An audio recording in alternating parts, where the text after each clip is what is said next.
우리가 하나님의 은혜 밖에 있을 때에는 영적으로 어떤 모습을 하고 있었습니까? 1절 말씀에 있듯이 너희가 하나님의 은혜 밖에 있었을 때에는 허물과 죄 가운데서 살았고 그로 인하여서 너희가 죽었다고 말씀합니다. 하나님의 은혜 밖은 그냥 죽음인 거예요. 죄는 하나님 앞에서 다 똑같은 죄지만 넓은 의미에선 두 가지입니다. 하나는 허물로 표현합니다. 의도성은 없다는 이야기입니다. 세상 속에서 불신자들과 휩쓸려 살다 보니 하나님이 싫어하시는 일을 행하였고 나로 모르게 불순종하며 살았다는 것입니다. 내가 주도하여 죄를 짓지 않아도 결국은 죄악된 분위기 속에서 하나가 되어서 하나님 앞에 허물로 나타나게 되었다는 것입니다. 또 하나는 죄입니다. 죄를 짓고자 하는 의도와 계획성이 분명히 있었다는 것입니다. 목적을 갖고 악한 일을 주도 면밀하게 계획을 했다는 것입니다. 악한 목적을 가지고 하나님을 부인했고 죄 짓는 일에 적극적으로 나선 모습입니다. 이와 같이 성경은 우리 인간에 대하여서 너희의 삶은 의도성이 있든 없든 허물과 죄 가운데서 죽었다고 선언하고 있습니다. 칼빈 선생님도 하나님의 은혜 밖에 있는 인간에 대하여서 말할 때에 하나님에 대하여서 죽어 있는 상태라고 표현합니다. 우리가 하나님 앞에서 우리가 죽었다는 거죠. 그렇게 죽어 있는 우리 인간을 그 상태로 내버려 두지 않으시고 불쌍히 여기신 하나님이 우리 인간에 대하여서 놀라운 일을 행하셨는데 그것이 바로 너희를 살리셨도다. 너희를 살리셨도다. 너희의 허물과 죄로 죽었던 너희를 살리셨도다. 1절에서 우리가 반드시 기억해야 할 것 두 가지입니다. 하나님의 은혜 밖에 있는 우리의 상태는 허물과 죄 가운데서 죽었다는 사실. 또 하나는 그런 상태에 있는 우리를 하나님이 살려주셨다는 사실입니다. 죽어 있었는데 하나님이 살려주셨다. 이제는 하나님의 은혜 밖에 있으면 왜 죄와 허물 가운데서 죽을 수밖에 없는지를 설명합니다. 그때에 너희는 그 가운데서 행하여 너희가 이 세상 풍조를 따르고 너희가 공중의 권세 잡은 자를 따랐으니 곧 너희가 지금 불순종의 아들들 가운데서 역사하는 영이다. 누구를 따르고 있습니까? 이 절에 보니까 세상 풍조, 세상 유행, 그것을 따르고 있습니다. 또 공중의 권세 잡은 자, 마귀의 종이 되어서 살고 있습니다. 세상 풍조라 함은 우리 주위엔 죄를 짓게 만드는 유혹이 많다는 것입니다. 세상을 보면 모든 게 우리를 유혹하는 것들로 넘쳐난다는 것입니다. 그리고 세상은 우리를 육체의 욕심을 따라 살게 합니다. 육체와 마음이 원하는 것을 하게 합니다. 이미 우리의 육체와 마음은 죄에 넘어간 상태이기 때문에 죄악된 본성을 가지고 있는 거예요. 하나님이 싫어하시는 일을 하게 되어 있습니다. 그게 우리의 육체와 마음이에요. 이를 누가 알리요? 그런 상태에 있는데도 불구하고 아무도 알지 못합니다. 공중 권세 잡은 자는 더 적극적으로 우리들로 하여금 육체와 마음이 원하는 그 삶을 살게끔 환경을 조성합니다. 또 또한 날마다 우리의 귀에 속삭입니다.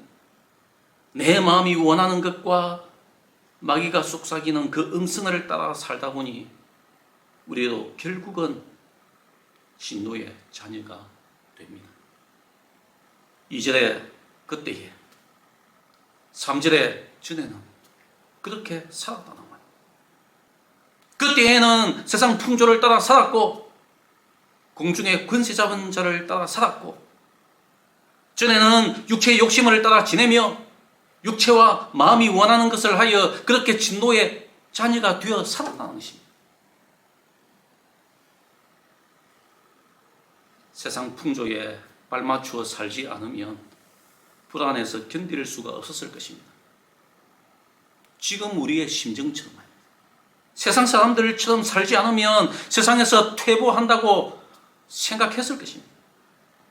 그렇기 때문에 더 세상 사람들처럼 육신의 정욕, 안목의 정욕, 이생의 자랑을 위해 살았습니다. 육신의 쾌락만을 위하여서 내 시간, 내 돈을 썼습니다. 그때에 전에는 그렇게 살았습니다. 그런데 지금은 세상 사람들처럼 살지 않아도 퇴보한다고 생각하지 않습니다. 생각이 변화했습니다. 삶이 변화했습니다. 지금은 우리가 세상의 종으로 살지 않습니다. 지금은 세상 풍조를 따라서 살지 않습니다. 지금은 공중 권세 잡은 자를 따라 살지 않습니다. 이제는 하나님이 기뻐하시는 일들을 행하고자 고민하고 애를 씁니다. 하나님이 싫어하시는 일들을 하지 않으려고 애를 씁니다. 우리가 이렇게 변한 것입니다. 우리가 이렇게 변하게 된 뒤에는 우리의 힘과 노력 때문이 아닙니다. 내 힘은 하찮은 것입니다. 내 노력도 아무런 영향을 주지 않습니다. 오직 하나님의 은혜가 그렇게 만든 것입니다. 하나님의 은혜입니다. 절망의 현실에서, 비참한 그 현실에서 긍휼이 풍성하신 하나님이 우리를 구해내셨던 것입니다. 4절로 5절 말씀을 보십시오. 긍휼이 풍성하신 하나님이 우리를 사랑하신 그 큰 사랑을 인하여 허물로 죽은 우리를 그리스도와 함께 살리셨고 너희는 은혜로 구원을 받은 것이다. 그분의 은혜로 우리가 구원을 받은 것입니다. 오늘 이 본문에서 우리가 세 가지를 잘 살펴야 됩니다. 먼저 그리스도와 함께 살리신 하나님의 크신 은혜의 역사를 말씀하고 있는 것을 보아야 됩니다. 그리스도와 함께 살리신 하나님의 크신 은혜의 역사. 죽었다가 살아났다는 것보다 이 세상에 더 큰 복과 기적은 없습니다. 죽었는데 살아났다. 생명이 끊어졌는데 이미 증명이 되었는데 물음에 들어갔는데 다시 그 물음을 열고 나왔다는 거죠. 우리가 죽었다고 했을 때 이 죽음의 문제는 우리의 육신적인 그뿐만 아니라 우리의 모든 영적인 죽음까지 다 포함합니다. 우리의 영이 병들어 있는데 우리의 몸만 살아있으면 무엇이 유익합니까? 병든 우리의 삶은 고달프고 힘들지 않습니까? 살기는 살아있는데 병들어서 아무것도 하지 못한다면 그건 살아도 사는 게 아닐 것입니다.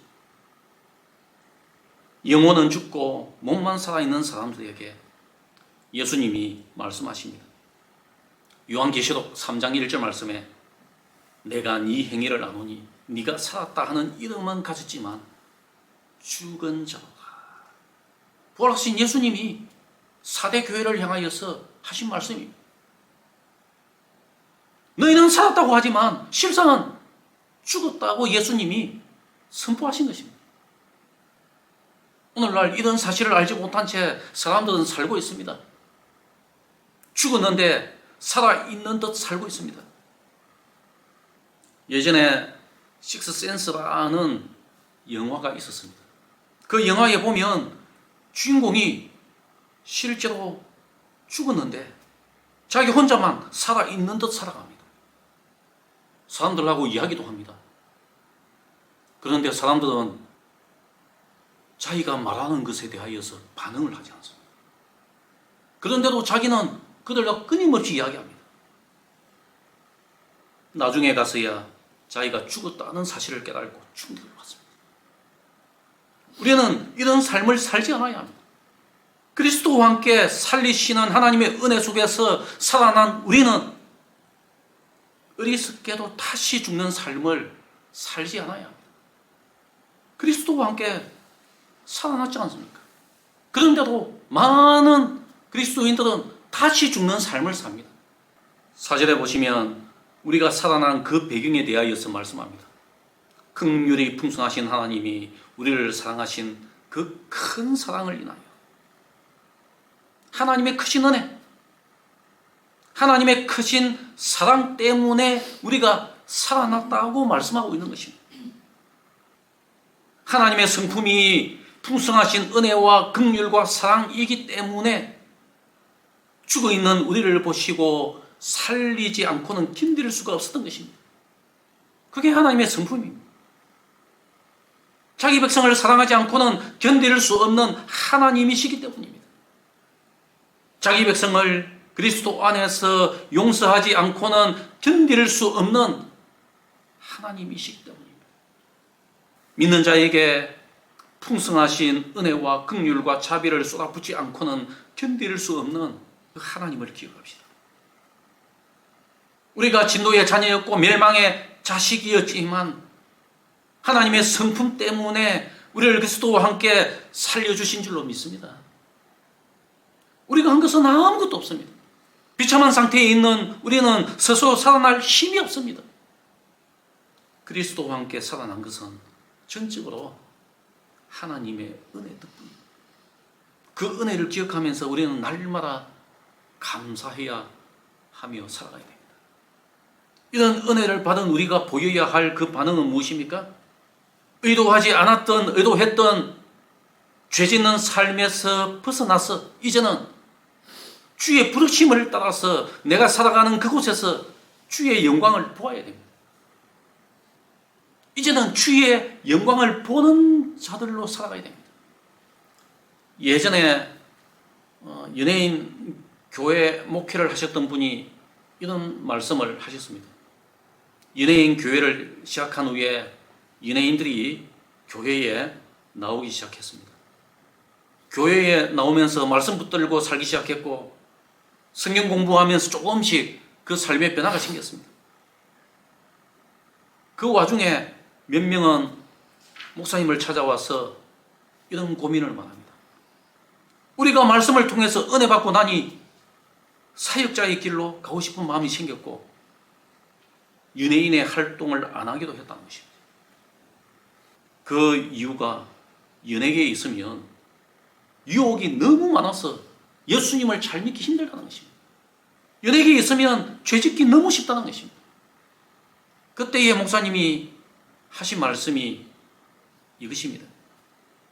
여러분들 같은 신실한 사람들이 연예계에 남아있지 않고 하나 둘씩 떠나면 이 연예계는 누가 지킵니까? 여러분들이 있기에 아직도 연예계는 소망이 있고 희망이 있는 것입니다. 하나님께서 여러분들을 그곳에 보내시고 활동을 하게 하신 이유가 있으니 있는 그 자리에서 열심히 믿음으로 승리하시고 그곳에서 예수님의 산증인의 삶을 살아내십시오. 그렇게 권면했습니다. 6절에 보시면 또 함께 일으키사 살리실 뿐만 아니고 또 함께 일으키사 그리스도와 함께 일으키심을 받는 은혜를 우리에게 주셨다는 것입니다. 예수님이 십자가에서 죽으셨다가 3일 만에 부활하심으로 부활의 첫 열매가 되어주셔서 모든 죽은 자들에게 산 소망, 부활의 소망을 주셨습니다. 우리 믿는 자의 소망은 주님의 부활로 말미암은 것입니다. 사도 바울은 고린도 15장에서 주님의 부활이 주는 의미에 대하여서 말씀하고 있지 않습니까? 그리스도께서 만일 다시 살아나지 못하셨으면 우리가 전파하는 것도 헛것이요 너희 믿음도 헛것이며 너희가 여전히 죄 가운데 있을 것이요 그러나 이제 그리스도께서 죽은 자 가운데서 다시 살아나사 잠자는 자들의 첫 열매가 되셨도다. 주님의 부활로 인하여서 믿음으로 사는 자에게는 이제 함께 일으키심을 받는 은혜가 주어진 것입니다. 죄의 종살이에서 완전히 끝이 났다는 것입니다. 전에는 죄의 종이 되어서 살았는데 이제는 그 족쇄에서 풀려났다는 것입니다. 죄가 용서되었다는 것입니다. 그리스도가 십자가에서 흘리신 그 피로 말미암아 우리의 죄가 다 용서받게 되었습니다. 예수님이 죽으셨다가 제3일 만에 부활하심으로 말미암아 어둠의 세력이 무너졌다는 것입니다. 믿는 자는 메시아 안에서 죽었고 메시아 안에서 살아났고 이제 언약이 성취된 시대를 살아가고 있는 것입니다. 그리고 이제 모든 언약이 완성되는 그날 믿음으로 살다가 먼저 죽은 사람들이 일어나 주님을 맞이할 것입니다. 그 후에 살아서 믿는 자들이 주님 앞에 부름을 받아 주님의 영광을 직접 목격하게 될 것입니다. 6절 후반절에 우리는 그리스도 예수 안에서 함께 안치심을 받는 은혜 속에서 살 것임을 약속합니다. 우리를 살리신 그 하나님이 그리스도와 함께 일으켜 주시고 이제는 예수 그리스도 안에서 함께 안치심을 받는 은혜 속에서 우리가 살 것이라는 말씀입니다. 이 약속은 미래적인 것입니다. 장차 우리가 하나님 나라에서 영광의 보좌에 앉히심을 받는 영광에 참여한다는 것입니다. 그때에 우리는 너무나도 존귀한 하나님의 자녀로서 그 영광의 자리에 앉아 있을 것입니다. 누가 그 영광의 자리에 앉을 수가 있습니까? 믿음을 지켜내고 끝까지 믿음으로 사는 주의 백성들입니다. 하늘 시민권을 가진 주의 사람들만이 그 놀라운 영광의 자리에 앉게 될 것입니다. 이런 놀라운 은혜를 베푸신 목적이 있습니다. 그 목적이 7절에 나오죠. 이는 그리스도 예수 안에서 우리에게 자비하심으로써 그 은혜의 지극히 풍성함을 오는 여러 세대에 나타내려 하십니다. 우리 믿는 자의 개인적인 행복만을 위해서가 아니라고 분명히 이야기하고 있는 것입니다. 우리 개인만을 위한 것이 아닙니다. 하나님의 위대하심을 만방에 알리시기 위함이라는 것입니다. 오늘 우리도 우리 개인의 행복만을 위하여서 신앙생활을 하면 안 된다는 거죠. 아브라함에게 주신 복이 있지 않습니까? 아브라함에게 약속하신 복이 있습니다. 너는 복이 될지다. 우리를 복되게 하셔서 복의 통로가 되게 하셨다는 것을 기억하고 우리는 살아가야 됩니다. 이제 우리는 죄의 권세에서 벗어나 하나님의 영광을 바라보며 살아가는 주의 백성들입니다. 죽어 있었는데 살려주셨어요. 그 은혜에 감사하면서 그 은혜를 이제는 내 이웃에게 나누며 살아가야 될 책임이 있습니다. 그리고 소망을 잃지 않고 하나님의 영광을 보는 자들로 살아가야 됩니다.